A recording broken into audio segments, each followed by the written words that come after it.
કે એની ડેફિનેશન છે તત્ર મન શરીર બાધકરાણી સલ્યાની તેસામ આહરણ ઉપાય યંત્રાણી. એટલે આમાં જે પહેલો ભાગ જે છે તત્ર મન શરીર બાધકરાણી સલ્યાની, એ સલ્યની ડેફિનેશન છે. અને જે બીજો પાર્ટ છે તેસામ આહરણ ઉપાય યંત્રાણી, એટલે કે તેને જે નીકાળવાના ઉપાય છે, આહરણ એટલે નીકાળવું, તેને જે બહાર નીકાળવાના ઉપાય છે સલ્યને, તેને શું કહેવામાં આવે છે? યંત્ર કહેવામાં આવે છે. તો કીધું છે કે તત્ર મન શરીર બાધકરાણી સલ્યાની, કે જે મન અને શરીરને બાધા પહોંચાડે છે, અફેક્ટ કરે છે, એને શું કહેવામાં આવે છે? એને સલ્ય કહેવામાં આવે છે. અને તેસામ આહરણ ઉપાય યંત્રણી, અને તેને બહાર નીકાળવાનો જે ઉપાય છે એ શું છે? યંત્ર છે. તો કીધું છે કે યંત્ર આર ધ બ્લન્ટ ઇન્સ્ટ્રુમેન્ટ. કેવા instrument? Blunt instrument, not a sharp instrument. યંત્ર are blunt instrument used for remove સલ્ય ફ્રોમ ધ બોડી. એની સંખ્યા કેટલી કીધી છે સુશ્રુતાચાર્ય? 101 યંત્ર ડિસ્ક્રાઇબ કર્યા છે સૂત્રસ્થાનની અંદર. રેફરન્સ શોધવાનો છે તમારે.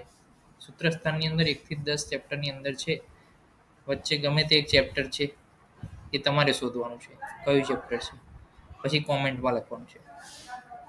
એમાં એ કીધું છે કે હસ્તમેવ પ્રધાનતમ યંત્રણમ અવગચ્છમ, એટલે કે હાથને પ્રધાનતમ યંત્ર કીધું.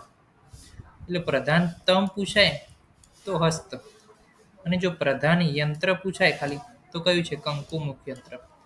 અને આ કંકુમુખ યંત્રની પણ પ્રધાનતા કેમ આપી એ આપણે પાછળ જોઈશું.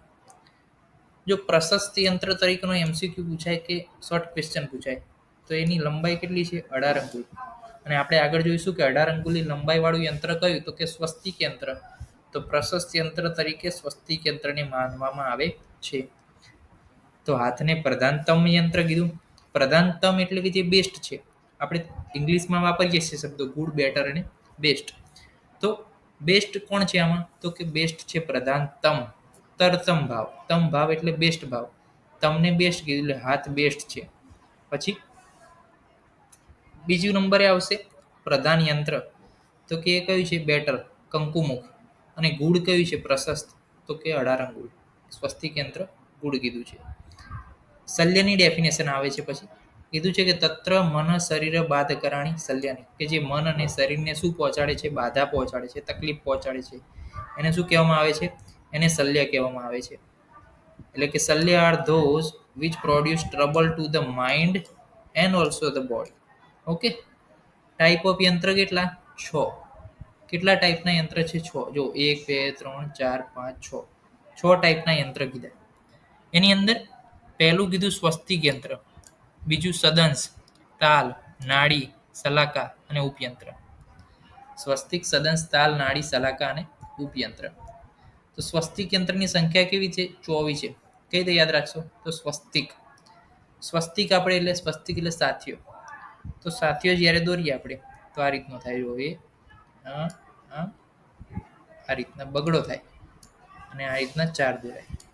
તો આ જો આ 2 અને ઊંધો 4, આ ઊંધા 4 ને આમ મિરર ઇફેક્ટ આપશું તો 24 થઈ જશે. તો 2 અને 4 એવી રીતે 24. એવી રીતે તમે યાદ રાખી શકો છો. સ્વસ્તિકની સંખ્યા કેટલી છે? 24. સદંશ, સદંશની સંખ્યા 2, તાલની 2, એ યાદ રાખવાનું. સદંશ અને તાલ યંત્રની સંખ્યા કેટલી છે? 2. નાડી યંત્રની સંખ્યા 20. કઈ રીતે? તો કે નાડી એટલે ટ્યુબ્યુલર ઇન્સ્ટ્રુમેન્ટ હશે, ટ્યુબ જેવું ઇન્સ્ટ્રુમેન્ટ હશે. તો ટ્યુબ કેવી હોય? આવી હોય, જીરોના શેપની હોય. તો એ રીતના તમે યાદ રાખી શકો કે એની સંખ્યા કેટલી હશે? 20. એની સંખ્યા કેટલી હશે? 20. સલાકાની સંખ્યા કેટલી? 28. ઉપયંત્રની સંખ્યા કેટલી? 25. વાગ્ભટ આચાર્યએ ઉપયંત્રને અનુયંત્ર તરીકે પણ કીધેલું છે. તો ટોટલ સંખ્યા થશે 101. આપણે ટોટલ સંખ્યા યાદ રાખવાની પ્લસ ઇન્ડિવિજ્યુઅલ પણ યાદ રાખવાની. 2 માર્ક્સમાં આવી શકે. સૌથી પહેલું યંત્ર કયું છે? પ્રશસ્ત યંત્ર. આ પ્રશસ્ત યંત્ર તરીકે કોને માનવામાં આવ્યું છે? સ્વસ્તિક યંત્રને માનવામાં આવ્યું છે. કારણ કે ત્યાં આગળ પ્રમાણ આપ્યું છે, નામ નથી આપ્યું. પ્રમાણ આપ્યું છે પ્રશસ્ત યંત્રનું 18 અંગુલ. એટલે આપણે 18 અંગુલ ઉપરથી સ્વસ્તિક યંત્રને પ્રશસ્ત યંત્ર તરીકે લઈ શકીએ. આ સ્વસ્તિક યંત્રની આકૃતિ કેવી છે? તો કે એની આકૃતિ છે મસૂર આકૃતિ, કિલેસ્વ બધાની અને મૂલે અંકુશ અબદાકૃત વારંગાણી. આ 3 શબ્દ સંસ્કૃતમાં યાદ રાખવાના, જેથી કરીને એમસીક્યુઝમાં આવી શકે ડાયરેક્ટલી સંસ્કૃત શબ્દ, આપણે અવેર થઈ શકીએ એનાથી. તો આકૃતિ કેવી છે? મસૂર આકૃતિ, કિલેસ્વ બધાની અને મૂલે અંકુશ અવધાકૃત વારંવાર. એની ઉપયોગિતા શું? સ્વસ્તિક યંત્રની ઉપયોગિતા, એનો યુઝ ક્યાં થશે? તો કે અસ્થિ વિદષ્ટ શલ્ય ઉદ્વરણાર્થમ, એટલે કે અસ્થિમાં વિદષ્ટ, વિદષ્ટ એટલે ફસાયેલું કે રહેલું, અસ્થિમાં રહેલા શલ્યને ઉદ્વરણાર્થમ, ઉદ્વરણાર્થમ એટલે નીકાળવું, એટલે અસ્થિમાં રહેલા શલ્યને નીકાળવા માટે શેનો ઉપયોગ થાય? સ્વસ્તિક યંત્રનો ઉપયોગ થાય. અસ્થિ વિદષ્ટ શલ્ય ઉદ્વરણાર્થમ, એટલે અસ્થિમાં રહેલા શલ્યને નીકાળવા કયું યંત્ર વપરાય? સ્વસ્તિક યંત્ર. તો આપણે 3 વસ્તુ જોઈ. સ્વસ્તિક યંત્રનું પ્રમાણ જોયું 18 અંગુલ, એની આકૃતિ જોઈ મસૂર આકૃતિ, કિલેસ્વ બધાની અને મૂલે અંકુશ અવધાકૃત વારંગણ, અને એની ઉપયોગિતા પણ જોઈ કે અસ્થિ વિદષ્ટ શલ્ય ઉદ્વરણાર્થમ, અસ્થિમાં રહેલી શલ્યને નીકાળવા માટે એનો ઉપયોગ થાય છે. હવે આપણે એના ટાઈપ જોઈએ. તો એના નંબર કેટલા હતા? 24, પરંતુ એના ટાઈપ કેટલા છે? 2 છે. કયા કયા? પક્ષીમુખી અને પશુમુખી. એટલે કે એના શેપના આધારે આ ટાઈપ પાડેલા છે. કેટલાક સ્વસ્તિક યંત્ર એ પક્ષીના મુખ જેવા દેખાય છે, અને કેટલાક જે સ્વસ્તિક યંત્ર છે એ પશુના મુખ જેવા દેખાય છે. એના આધારે આ ક્લાસિફિકેશન આપ્યું છે. પક્ષીના મુખ જેવા દેખાય એવા યંત્રની સ્વસ્તિક યંત્રની સંખ્યા કેટલી? 15, અને પશુના 9 છે. ઓકે, પશુમુખી 9 છે. આ કઈ રીતે તમે યાદ રાખશો? તો કે પક્ષી ક્યાં ઉડે?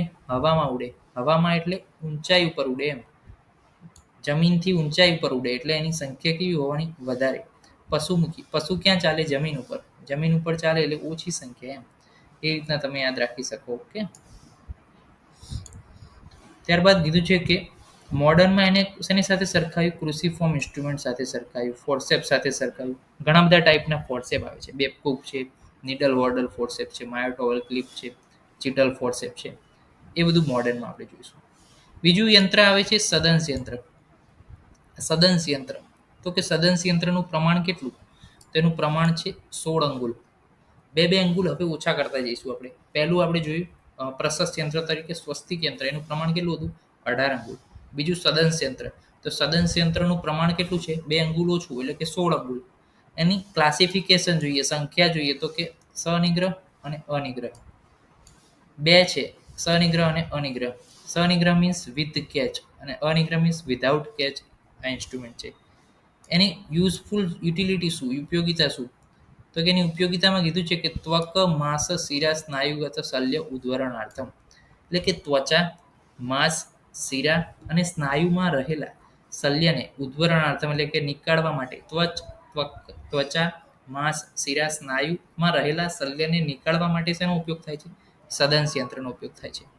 હવે વાઘભટ્ટ આચાર્ય 2 એક્સ્ટ્રા સદંશ યંત્રનું વર્ણન કરેલું છે. એને 2 એક્સ્ટ્રા કયા એમને? કે વર્તમગત કેસ નિર્હરણાર્થમ, એટલે કે વર્તમાનમાં રહેલા કેસને, વર્તમાનમાં રહેલું જે વાળ હોય આપણે એને શું કહીએ? પાંપણ કહીએ. એ પાંપણને નીકાળવા માટે જે યંત્ર વપરાય એ વર્તમાગત કેસ નિર્હરણાર્થ યંત્ર. અને મોડર્નમાં એપિલેશન ફોર્સેપ કહેવાય. ક્યાં વપરાય? તો કે ટ્રાઇકિયાસિસની સર્જરીની અંદર વપરાય. ટ્રાઇકિયાસિસની સર્જરીની અંદર જે આઇલેસિસ હોય છે, આઇલેસિસ જે હોય છે એ ઇનવર્ડલી ડાયરેક્ટ થાય છે. એના કારણે આપણે એને નીકાળવા પડે, જે ઇન્વર્ટ થયા હોય એને. તો એનું પ્રમાણ કેટલું છે? 16 અંગુલ. પ્રમાણ નહીં યાદ રાખો તો ચાલશે, પરંતુ નામ યાદ રહેવા જોઈએ. કે વાઘભટ્ટ પ્રમાણે 2 યંત્ર કયા કયા? વર્તમગત કેસ નિર્હરણાર્થ અને મુચુંડી સદંશ. આ મુચુંડી સદંશ ક્યાં વપરાય? તો કે અર્મના નિર્હરણાર્થ, એટલે અર્મ જે થાય કોન્જક્ટાઇવા ઉપર એન્ક્રોચિંગ થાય છે ટિશ્યુ, ગ્રેન્યુલેશન ટિશ્યુ, અને એક પ્રકારનું લેયર બનાવે છે મસ્ક્યુલર. એને આપણે અપોન ધ ક્યાંથી આવે છે? તો કે ઇન્ટરપાર્કેબલ ફિશરમાંથી ગ્રોથ થઈને આવે છે. એન્ક્રોચિંગ અપોન ધ કન્જક્ટાઇવા, એને આપણે અર્મ કહીએ છીએ. એટલે ટેરિજિયમ સાથે સરખાયું. એટલે એ ટેરિજિયમને નીકાળવા માટે મુચુંડી સદંશ યંત્ર વપરાય. ઓકે, તો આપણે વર્તમગત કેસ નિર્ણાર્થ અને મુચુંડી સદંશ 2 નામ યાદ રાખશું. મોડર્નમાં એને ફોર્સેપ, ટૂથેડ ફોર્સેપ અને નોન ટૂથેડ ફોર્સેપ સાથે સદંશ યંત્રને સરખાયું. ત્રીજું યંત્ર આપણે જોઈએ તાલ યંત્ર. તો તાલ યંત્રનું પ્રમાણ કેટલું? તો આપણે જોયું પહેલું યંત્ર કયું હતું? સ્વસ્તિક યંત્ર, એનું હતું 18 અંગુલ. બીજું હતું સદંશ યંત્ર, એનું હતું 16 અંગુલ. હવે આપણે બીજા 4 અંગુલ ઓછા થઈશું, તો કે કેટલું થશે? 12 અંગુલ પ્રમાણ થશે. તાલ યંત્રનું પ્રમાણ કેટલું છે? 12 અંગુલ છે. ઓકે, તાલ 12, તાલ 12 એ રીતના યાદ રાખી શકો છો. સંખ્યા એનું ક્લાસિફિકેશન કઈ રીતના છે તો કે એક તાલ છે અને દ્વિતાલ છે. તાલ યંત્ર કેવું આવી રીતે હોય, ઊભું હોય, પ્રોપ જેવું હોય. એક સાઈડથી અહીંથી ઉપયોગ થઈ શકે તો કે એક તાલ, અને જો બંને સાઈડથી એનો ઉપયોગ થઈ શકે તો કે દ્વિતાલ. એ રીતના હોય છે. એની આકૃતિ કેવી છે? મત્સ્ય તાલવદ. એટલે કે આ જે અહીંયા જે ભાગ છે એની આકૃતિ માછલીના તાળવા જેવી, એટલે કે resemble like the palate of the fish જેવી હોય છે. હવે એની ઉપયોગિતા શું? એની ઉપયોગિતા કર્ણ, નાસા, નાડી, શલ્યનામ, આહરણાર્થમ. એટલે કે કર્ણમાં, નાકમાં કે કોઈ નાડી, નાડી એટલે કોઈ પણ પ્રકારનું જે છે ટ્યુબ્યુલર સ્ટ્રક્ચર હોય બોડીનું, ત્યાં આગળ રહેલું શલ્ય છે એને નીકાળવા માટે આપણે તાલયંત્રનો ઉપયોગ કરીએ છીએ. જે પ્રોબ કરેટેજ આવે છે, જે કાનમાં રહેલું મેલ હોય એને નીકાળવા માટે જે આવે છે યંત્ર, એ જે છે એ તાલ યંત્ર છે. એને મોડર્ન સાથે સ્પૂન શેપ ઇન્સ્ટ્રુમેન્ટ સાથે સરખાવ્યું છે. અહીંયા જો આવી ગયું કે કરેટ્સ અને ડિટ્રેક્ટર એને પણ ઇન્ક્લુડ આની અંદર કરવામાં આવે છે. ચોથું યંત્ર છે નાડી યંત્ર.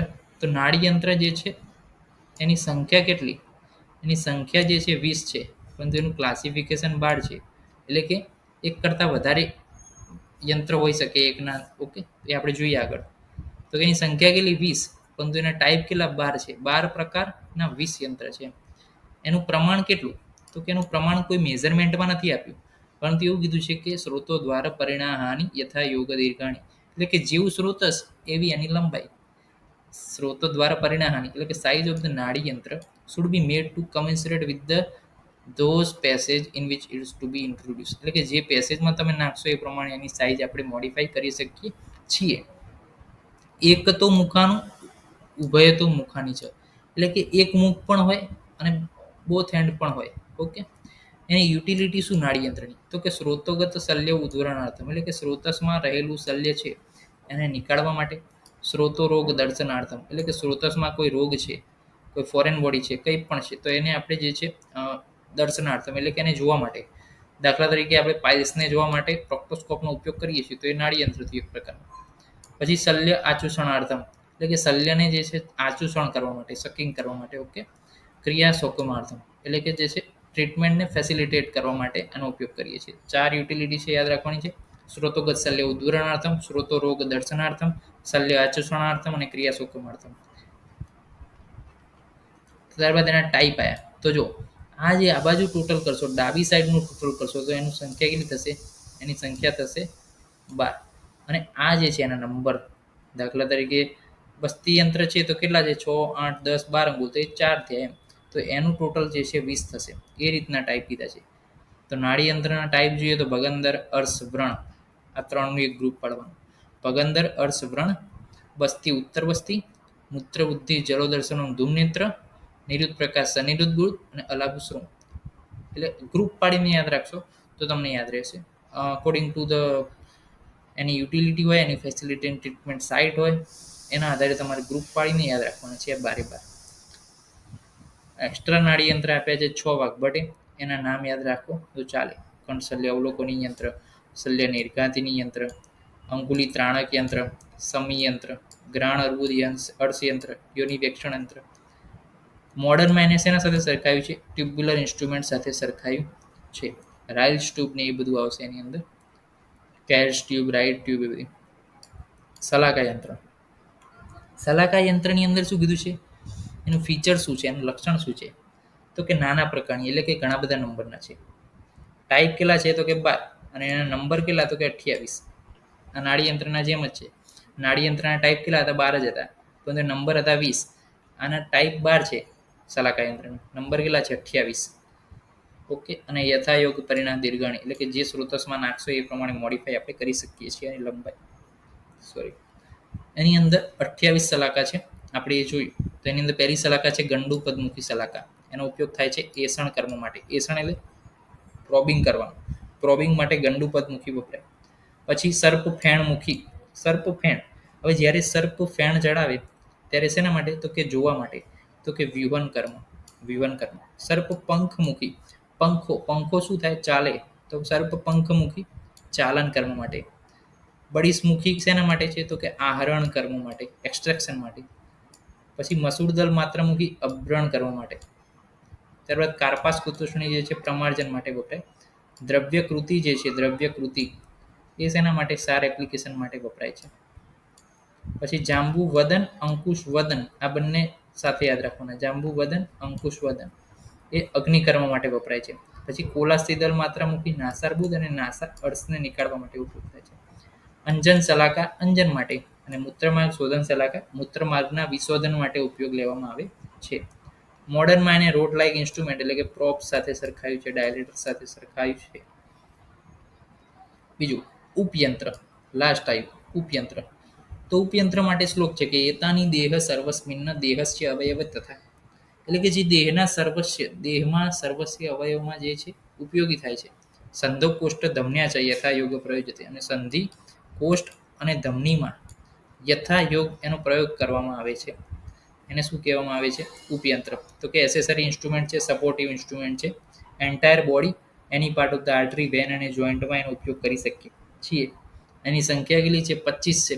વાઇડ રેન્જમાં છે અને એનો ઉપયોગ આપણે કરી શકીએ છીએ. ઓકે, હવે આવ્યો છે યંત્ર ગુણ 6. કેટલા છે? 6 સંખ્યા છે એની યંત્ર ગુણની. આઈએમપી છે, ટ્રિક સાથે યાદ રાખીશું, ભૂલાય નહીં એવી રીતે.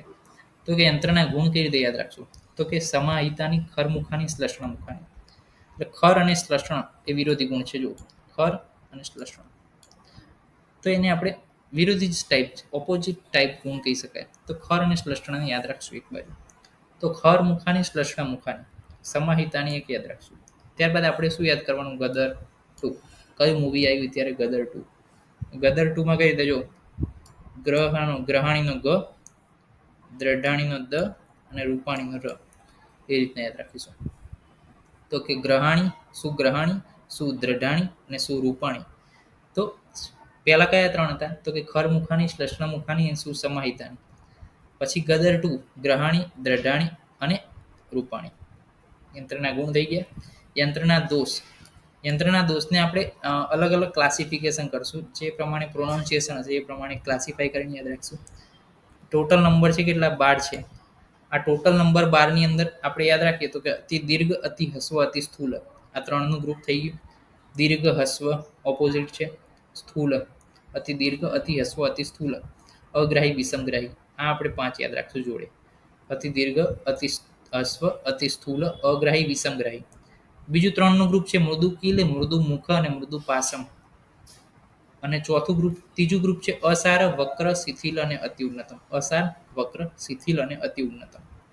તો આ રીતના આપણે યાદ રાખીશું. તો કઈ રીતના? જો પેલું 5નું ગ્રુપ હતું અતિ દીર્ઘ, અતિ હસ્વ, અતિ સ્થૂલ, અગ્રાહી, વિષમગ્રાહી. પછી 3નું ગ્રુપ મૃદુ કીલ, મૃદુ મુખ અને મૃદુ પાસમ. ત્યારબાદ 4નું ગ્રુપ અસાર, વક્ર, શિથિલ અને અતિ ઉન્નતમ. હવે આપણે જોઈએ કંકુમુખ યંત્રની પ્રધાનતા. કંકુમુખ યંત્રને આપણે શું કીધું હતું? પ્રધાન યંત્ર કીધું. પ્રધાનતમ યંત્ર કયું હતું? બેસ્ટ હાથ હતા. પ્રધાન યંત્ર કયું હતું? સાદું, તો કે કંકુમુખ હતું. અને પ્રશસ્ત યંત્ર કયું હતું? 18 અંગુલ વાળું. કયું? સ્વસ્તિક યંત્ર. તો કે કંકુમુખ યંત્રની પ્રધાનતા કેમ? તો કે નિવર્તતા સાધ્વગ હાથે, એટલે કે એને ઇન્સર્ટ કરી શકાય સરળતાથી અને ટેકન આઉટ એટલે કે એક્ઝિટ પણ એની કરી શકાય સરળતાથી, એના માટે. પછી પ્રધાન સ્થાનમાં એનું વર્ણન કરેલું છે. અને સર્વે શું અધિકારી એટલે કે it's applicable to all part of the body, એના માટે આપણે એને કીધેલું છે. ત્યારબાદ યંત્રના કર્મ આવે છે. યંત્રના કર્મને વારંવાર રિપીટેડ રિવિઝન કરશું તો આપણને યાદ રહી જશે.